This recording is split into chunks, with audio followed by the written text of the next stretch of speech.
Cenizas. No hay palabra en mi lengua que pueda describir lo que vi el día que llegamos a Terra 3, aunque los humanos lo llaman simplemente Terra. Los archivos decían que era un mundo verde, azul y hermoso, cuna de una especie que una vez caminó entre las estrellas. Los escaneos orbitales mostraban océanos, nubes y continentes que brillaban con los restos oxidados de ciudades muertas.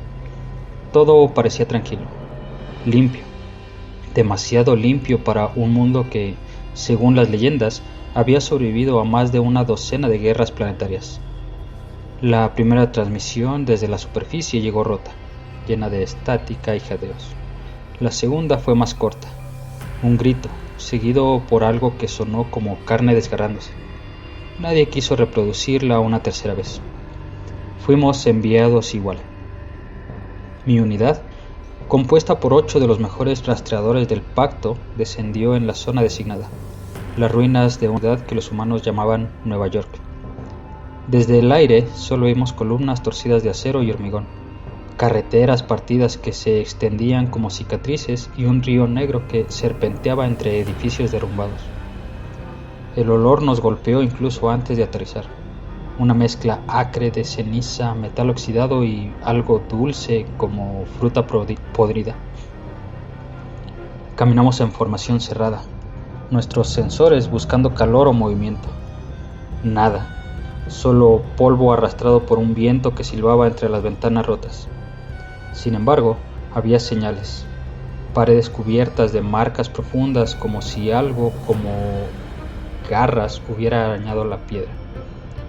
Restos de hogueras recientes y huesos, demasiados huesos, blanqueados y amontonados en las esquinas como basura. A las 3 horas de búsqueda encontramos el primer humano, o lo que quedaba de él. Era alto, delgado, cubierto con una mezcla de cuero y metal remachado. Tenía una máscara de gas agrietada que colgaba de su cuello y en la mano un cuchillo oxidado con la hoja dentada. Su piel estaba tan pálida que parecía de cera y sus ojos, dioses, esos ojos, eran de un gris tan opaco que parecía que nos miraba desde otro tiempo. No retrocedió ni habló, solo nos observó. Le dio la cabeza como si estuviera calculando algo. Nuestro traductor automático emitió el saludo protocolario. El humano no respondió. Luego, sin aviso, lanzó su cuchillo. Atravesó el visor de Birsan, nuestro médico, y lo derribó antes de que pudiéramos reaccionar. Cuando abrimos fuego, el humano ya había desaparecido entre las sombras. No volvimos a ver a Birsan. Seguimos avanzando más tensos. Los registros decían que los humanos habían desaparecido de la política galáctica hacía más de 2 siglos, tras su, entre comillas, gran silencio. Algunos en el pacto pensaban que habían muerto, otros que se habían destruido entre sí. Pero ahora, caminando entre estas ruinas, me preguntaba si tal vez se habían convertido en algo peor. La noche cayó rápido, cubriendo la ciudad con un manto espeso. El calor descendió bruscamente y en la penumbra comenzaron los ruidos, pasos apresurados en los tejados, chasquidos metálicos que resonaban desde los callejones, respiraciones largas y profundas justo fuera del alcance de nuestras luces. Uno de los nuestros juró ver figuras moviéndose sobre las paredes, trepando como insectos. Disparamos varias veces sin confirmar blancos. A medianoche escuchamos voces. Eran humanas pero distorsionadas, como si se filtraran a través de tubos y resonadores. No entendíamos las palabras, pero el tono era burlón, casi infantil. Intentamos rastrear la fuente, pero cada vez que nos acercábamos, las voces se alejaban, llevándonos más y más profundo en la ciudad. Y entonces, en un edificio medio derrumbado, los vimos. Decenas de ellos, agazapados entre las vigas, observándonos. Sus rostros estaban cubiertos con máscaras improvisadas, algunas hechas de cráneos animales, otras de metal corroído. Llevaban armas primitivas pero modificadas con piezas de tecnología que reconocí como nuestra. Uno sostenía la mano amputada de Birsan como si fuera un trofeo. El silencio duró solo un instante. Luego la ciudad estalló. Trampas improvisadas se activaron bajo nuestros pies, cables tensados que lanzaban cuchillas, pisos falsos que se abrían en fosos llenos de estacas, barriles incendiarios que llovían desde las alturas. Los humanos se movían como sombras, apareciendo y desapareciendo antes de que nuestras armas pudieran fijarlos. Cada disparo que hacíamos parecía solo atraer a más. Perdimos a otros 2 antes de lograr reagruparnos. Mis sensores indicaban que estábamos rodeados, y por primera vez en mi vida entendí lo que era el verdadero miedo. No ese temor inmediato a morir, sino la certeza de que aquí, en este lugar, la muerte no sería el final, solo el comienzo de algo peor. En lo alto sobre nosotros, una figura más alta que el resto se adelantó. No llevaba máscara, su piel estaba tatuada con símbolos que parecían cicatrices y quemaduras, y en sus ojos grises brillaba algo que no era locura ni hambre, sino una paciencia fría, calculadora. Nos habló en un idioma que, para mi horror, entendí perfectamente. No vinieron a rescatar, no vinieron a comerciar, vinieron a mirar, y ahora nosotros miraremos dentro de ustedes. Su sonrisa fue lo último que vi antes de que las luces cayeran y la oscuridad me tragara. Desperté con un dolor sordo en todo mi cuerpo. Mis extremidades estaban atadas con algo que al principio creí cuerda, pero al mirarlo más de cerca vi que eran tendones trenzados aún humeados. Me colgaban boca abajo junto a los restos de 2 de mis compañeros. Uno ya no tenía la cabeza, el otro solo la parte inferior del torso. El lugar olía a hierro y humo.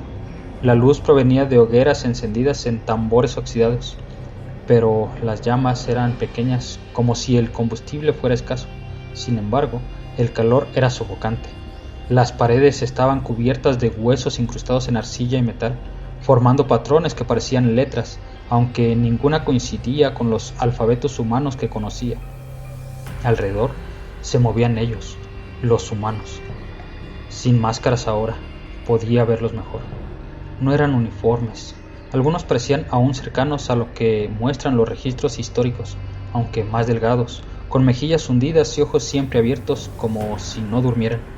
Otros estaban más alterados, cuerpos con cicatrices en forma de malla, brazos reforzados con placas metálicas, dientes afilados y ennegrecidos, piel curtida hasta parecer cuero.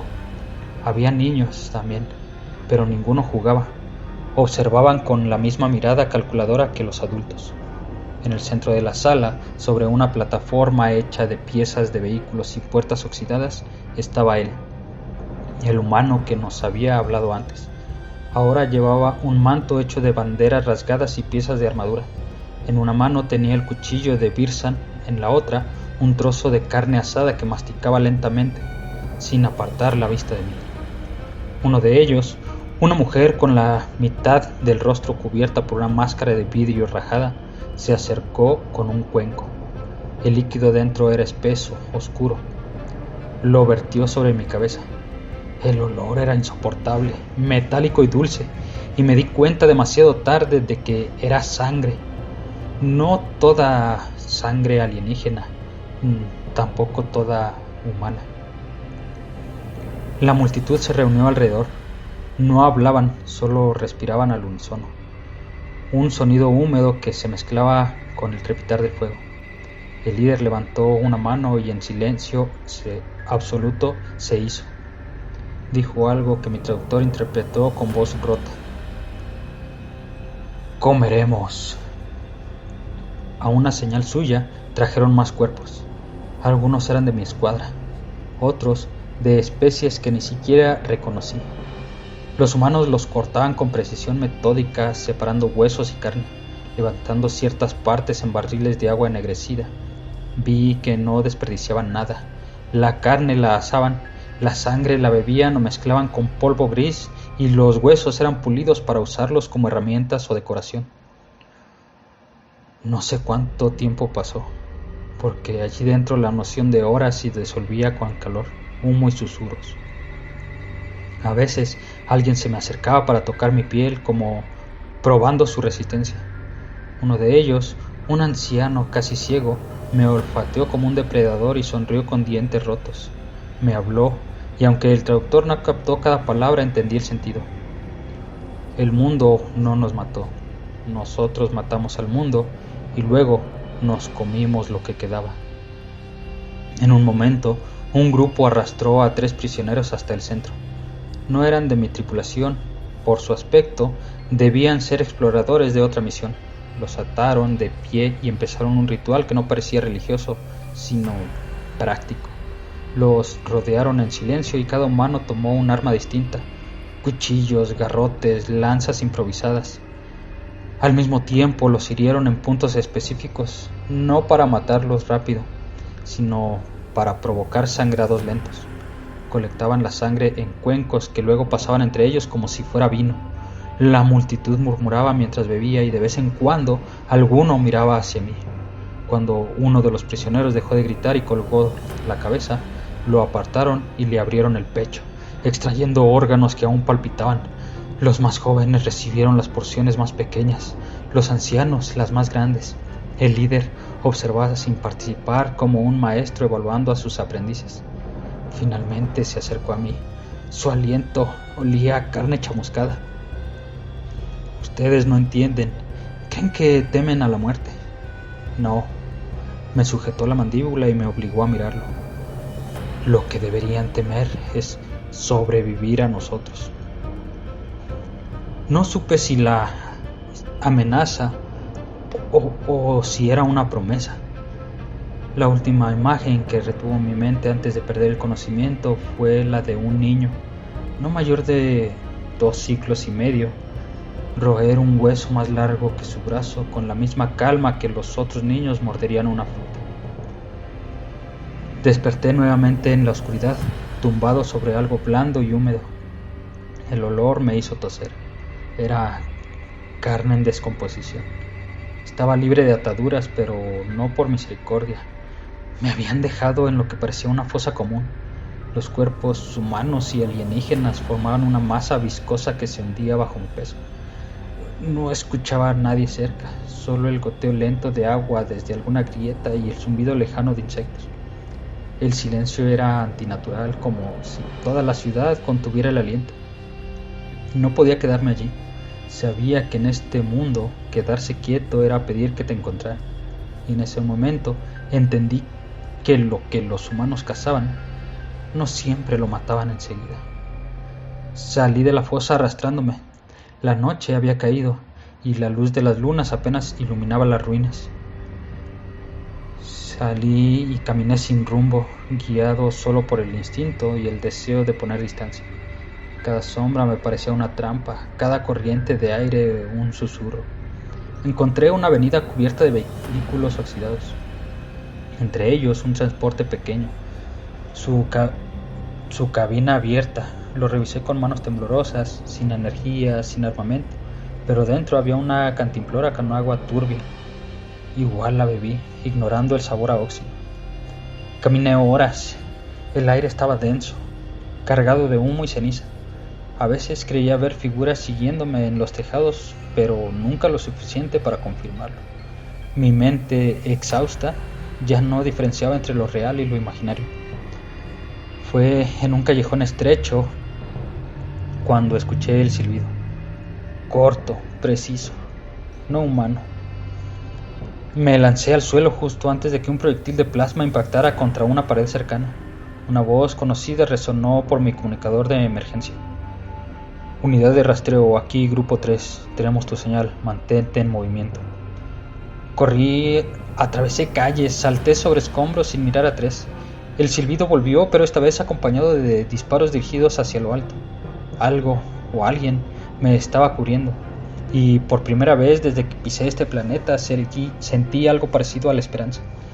La nave de extracción descendió en una explanada donde los restos de un parque yacían carbonizados. La compuerta se abrió y 2 de los míos me arrastraron adentro. No hice preguntas, no podía. Todo lo que quería era ponerme lo más lejos posible de este mundo. Cuando las puertas se cerraron, uno de ellos me examinó con un gesto extraño. «¿Estás vivo?», dijo, como si fuera un milagro improbable. «¿Viste humanos?». Yo intenté responder, pero las palabras se atascaban en mi garganta. En lugar de contestar, solo negué con la cabeza. No quería que supieran, no quería que intentaran volver, no quería que nadie más viera lo que yo vi. Mientras la nave ascendía, vi por la ventanilla un destello en lo alto de un edificio en ruinas, la silueta quieta, mirándome. No supe si era el líder o solo otro de ellos, pero cuando levantó la mano, no fue para saludar, sino para señalarme, como si me marcara. Dormí mal durante el viaje de regreso, no por pesadillas, sino porque cada vez que cerraba los ojos oía esa voz, grave y serena, repitiendo lo que me dijo. Lo que deberían temer es sobrevivir a nosotros. Años después, todavía despierto en medio de la noche, empapado en sudor, seguro de que había pasos siguiéndome en el pasillo de mi módulo. Mis compañeros me miran con lástima como si fuera un héroe marcado por la tragedia. No entienden que yo no había escapado, no del todo, porque en mis sueños siempre vuelvo a esa ciudad. Ellos siempre están allí, esperando, sonriendo. Y cada amanecer me recuerda que la muerte habría sido una liberación.